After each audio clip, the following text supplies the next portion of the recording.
9 मई जमानत मनसूखी केस, 4 माह में ट्रायल मुकम्मल करने के फैसले में मुल्जिमान के हकूक का तहफ़्फ़ुज़ किया जाए। सुप्रीम कोर्ट में चीफ जस्टिस पाकिस्तान याहिया अफरीदी की सरबराही में 3 रुकनी बेंच ने 9 मई मुल्जिमान की जमानत मनसूखी के केस की समाअत की।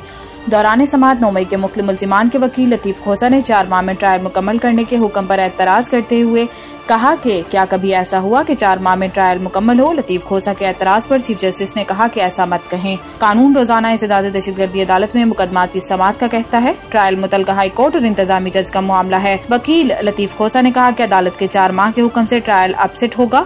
इस पर चीफ जस्टिस ने कहा कि सुप्रीम कोर्ट ट्रायल की मॉनिटरिंग नहीं करेगी। 4 माह में ट्रायल मुकम्मल करने के फैसले में मुल्जिमान का हकूक का तहफ़्फ़ुज़ किया जाएगा। वजीर आजम से बरतानिया के पार्लिमानी अंडर सेक्रेटरी लॉर्ड वाजिद की मुलाकात। वजीर आजम शहबाज शरीफ से बरतानिया के पार्लिमानी अंडर सेक्रेटरी बराए मज़ाहिब, कम्युनिटीज और आबादकारी लॉर्ड वाजिद खान ने मुलाकात की। वजीर आजम ने लॉर्ड वाजिद खान का पाकिस्तान में खैर मकदम किया और ओवरसीज पाकिस्तानीज कन्वेंशन में शिरकत पर इनका शुक्रिया अदा किया।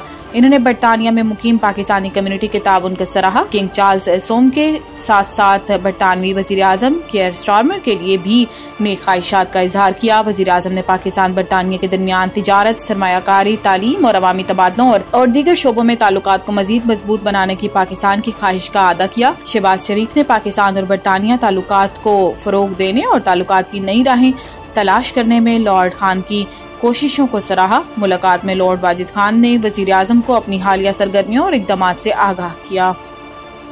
शोहदा और गाजी हमारा फख्र है, इनका एहतराम हर पाकिस्तानी के लिए मुकद्दम है। Army chief general Syed Asim Munir ने कहा कि शोहदा और गाजी हमारा फख्र है, शोहदा का एहतराम हर पाकिस्तानी के लिए मुकद्दम है। पाक फौज के शोबा ताल्लुकात ISPR के मुताबिक GHQ रावलपिंडी में फौजी एजाजात देने की तकरीब मुनक्किद हुई। Army chief general Syed Asim Munir ने पाक फौज के अफसरान और जवानों को एजाजात से नवाजा। ISPR के मुताबिक एजाजात ऑपरेशन में गैर मामूली बहादुरी और कौम के लिए खिदमात के एतराफ में दिए गए हैं। तकरीब में आला फौजी हुकाम और अवार्ड हासिल करने वालों के अहले खाना की बड़ी तादाद ने शिरकत की।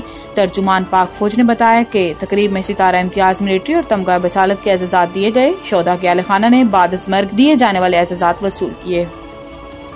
पाकिस्तान का टैक्स निज़ाम गैर मुनसिफाना और बेहुदा है। आलमी बैंक ने पाकिस्तान के टैक्स निज़ाम को इंतहाई गैर मुनसिफाना और बेहुदा करार देते हुए जोर दिया कि जायदाद को मौसर तरीके से टैक्स नेट में लाया जाए और इसका दुरुस्त अंदराज और टैक्स लगाया जाए। आलमी बैंक के मुताबिक तनख्वाहदार तबके पर बढ़ता हुआ बोझ सिर्फ इसी सूरत में कम हो सकता है जब टैक्स नेट को वुसअत दी जाए और तमाम आमदन को इसमें शामिल किया जाए। आलमी बैंक ने मजीद कहा कि महसूलात के निज़ाम में इस्लाहात की जरूरत है क्योंकि मौजूदा निज़ाम से कलील मुद्दती फायदे तो हासिल हो रहे हैं लेकिन तवील मुद्दती आमदनी के मौके जाया हो रहे हैं। पाइड के वाइस चांसलर नदीम जावेद ने इस बात पर हैरत का इजहार किया कि 24 करोड़ की आबादी में सिर्फ 50 लाख लोग टैक्स रिटर्न फाइल करते हैं और ज्यादातर tax general sales tax GST की शक्ल में वसूल किया जाता है। इन्होंने कहा कि पाकिस्तान का टैक्स निज़ाम इंसाफ के असूलों के लिहाज से गैर मुनसिफाना है।